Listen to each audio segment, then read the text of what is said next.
Hello students! Nandito na naman ako para sa panimagong vlog tungkol sa mathematics, particularly in grade 10. Last time, pinag-usapan natin yung sum of the arithmetic sequence and also the geometric sequence. So this time, before ako magsimula, gusto ko munang humingi sa inyo ng konting tulong. Please click this button and don't forget to subscribe my channel and to be notified more videos about my channel. Trademark 1981. So let's proceed. So this is my video number 7 sa tutorial sa grade 10 mathematics. So the topic that we are going to tackle is about the geometric means. So is it possible that to find the means in the geometric sequence will also requires the common difference? Let's find out. Inserting a certain number of terms between two given terms is called a geometric means. Example number 1. Insert 3 geometric means between 5 and 3,125. Solutions, let's try the formula. A sub 1 equals to 5, which is the first term. The n term is 5, or n is equals to 5. Then the value of the n term is 3,125. So our n is 5. So representation is here. A sub 1, A sub 2, A sub 3, A sub 4, and A sub 5. So we only have 5 geometric sequence. We have 5, the first term. Then we have blank, 3 blanks. And the last term is 3,125. We will insert A sub 2, A sub 3, and A sub 4. Using the formula of n term of the geometric sequence, A sub n equals to A sub 1 r raised to the power of n minus 1 in solving the common ratio. So, this is the question na na-raise kanina na kailangan natin muna isolve ang common ratio. Using the formula, A sub n equals to A sub 1 r raised to the power of n minus 1. A sub n is 3,125 is equals to, the first term is 5, then the common ratio, which is unknown, raised to the power of 5 minus 1. Then 3,125 equals to 5 r raised to the power of 4. Now, how do we evaluate this or simplify this? First, kailangan natin i-eliminate by elimination method yung 5.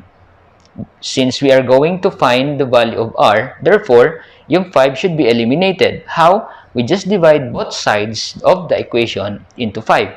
So that we can cancel 5.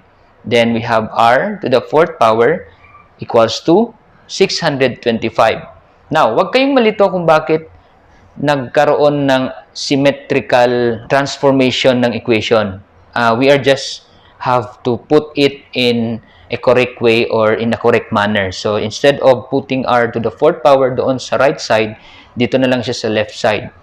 Then, we have 625. Then, to eliminate the 4th power, we need to have the 4th root of both equations. Ang tawag dito, balancing of the equation. Kung nag-4th root ka sa kabila, magpo-4th root ka rin sa kabila.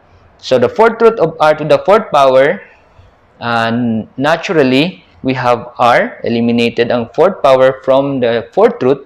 Then, the 4th root of 625 is 5. So, therefore, the common ratio is 5. We are not yet done kasi common ratio pa lang yung ating nasusolve dito. Checking, if r is 5, the geometric means r. So, dito na makukuha yung geometric means. So, we have a sub 2 using the formula. A sub 1, r, then n to the n power minus 1. Substitute the value of first term in 5. Then we have the given common ratio 5.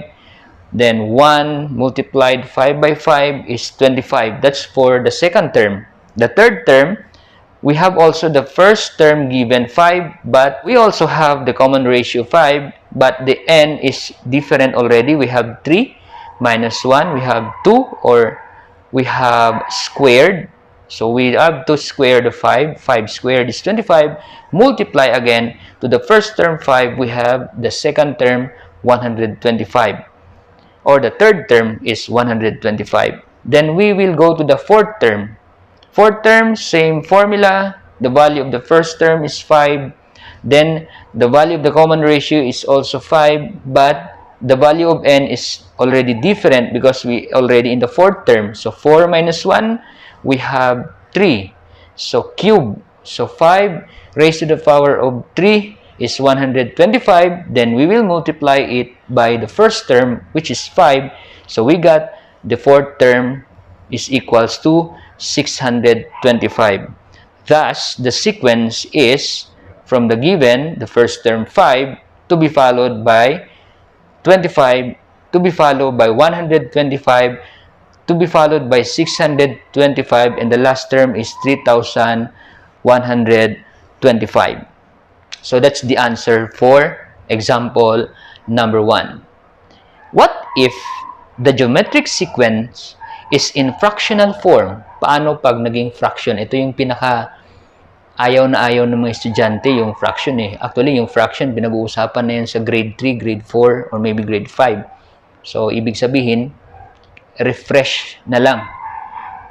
Let us consider the following example. So, we will proceed to the second example.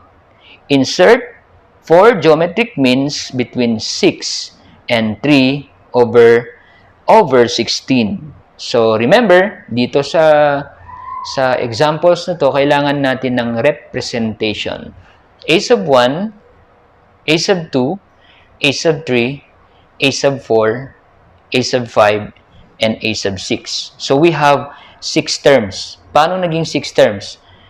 Kung titingnan natin yung example, we will going to insert 4 geometric means. So, we have 4 geometric sequence added to the given 2, which is 6 and 316. So, magkaroon tayo ng 6 geometric sequence. But here, the given is just only for first term and the last term, or A sub 6.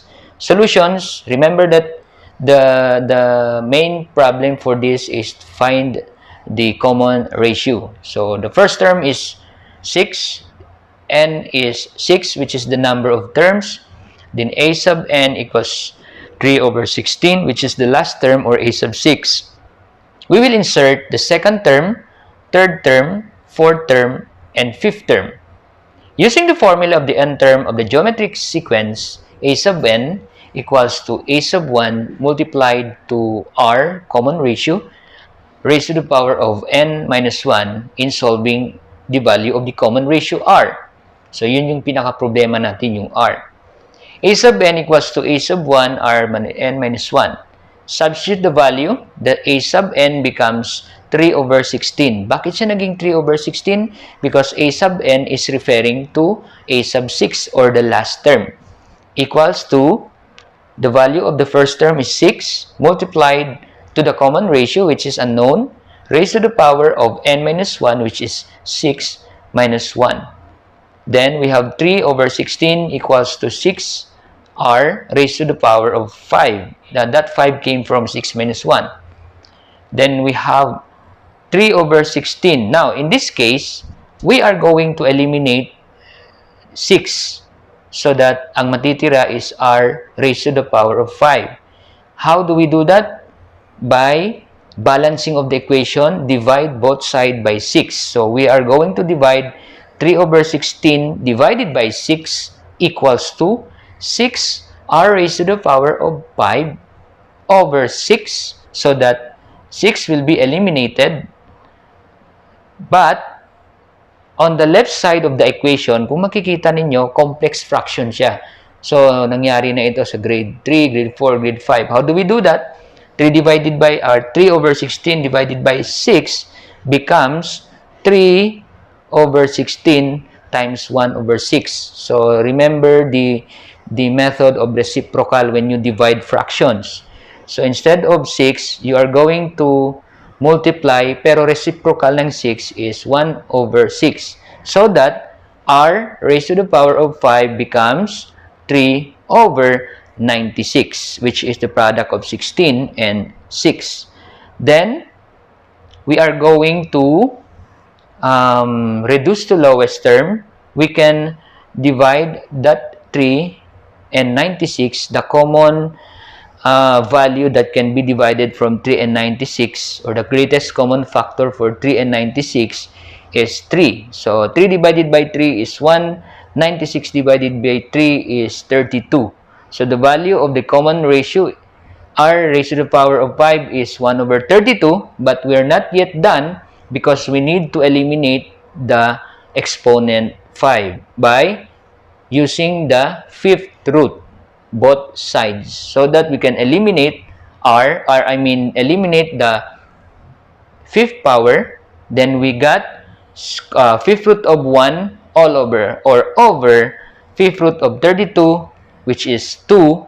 So the final answer for the common ratio only is 1 over 2. So 1/2 is our common ratio. Then, using the formula to find the second term, a sub 2 equals to a sub 1, 1/2 raised to the power of 2 minus 1. The value of the first term is 6, multiplied to 1/2, which has an exponent of 1. So 6 times 1 divided by 2, second term is 3. Then the third term is equals to first term multiplied to 1/2 again as a common ratio. Then the value of n is changed from, we have 3 minus 1, we got squared. So the square of 1/2 is 1/4. So multiply 1/4 to 6, becomes 6 over 4, or 3/2, 3 over 2. Then the fourth term, we got first term and the common ratio of 1/2. Then the value of n becomes 4 minus 1. We have 6 multiplied to 1 over 8. So 1 over 8 is came from 1/2 raised to the power of 3. So we got 6 over 8, or reduced to lowest term, by dividing both sides by 2, we got 3 over 4. That's for the fourth term. And the fifth term equals to a sub 1 times 1/2 raised to the power of 5 minus 1. Then we got 6, that's the first term, then multiplied to 1 over 16. Where do we get this 1 over 16? From 1/2 raised to the power of 4. So 1 times 1 times 1 is 1, then 2 times 2 times 2 is 16. Then we got 6 times 1 over 16 is equals to 6 over 16, reduced to lowest term. By dividing 2, we got 3 over 8. Thus, the sequence is 6, then the second term is 3, we have 3/2, then to be followed by 3 over 4, or 3/4, to be followed by 3 over 8, then the last term is 3 over 16. So that's for geometric means. So in this particular examples, we always go back to the basic eh. Kailangan natin nang tandaan yung reciprocal, kailangan lang tandaan yung elimination method, kailangan natin tandaan yung complex fraction, reducing to lowest term, finding or getting the greatest common factor. Lahat ng to ay nangyari na eh. Galing na ito sa elementary mathematics. So, ganyan kadali ang math kung tutuusin lang. Ang problema is, nung nag-aaral tayo ng grade 3, grade 4, ang iniisip lang natin yung paninda ng ice candy eh. Tapos, pagkatapos nun, pag lumabas na ng school, wala na. Hindi na alam kung anong gagawin. Hanggang makakalimutan na. Eh, sino ba naman kayo hindi kalimutan ng tao kung mismo kayo ay kinalimutan mo siya? Di ba? So, for that, thank you very much for watching this video.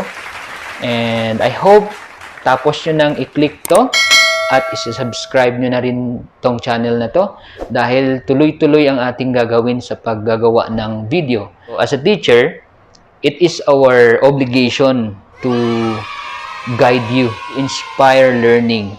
Kasi ito lang naman yung dahilan kung bakit kami nagtatrabaho eh. Thank you very much and have a good day.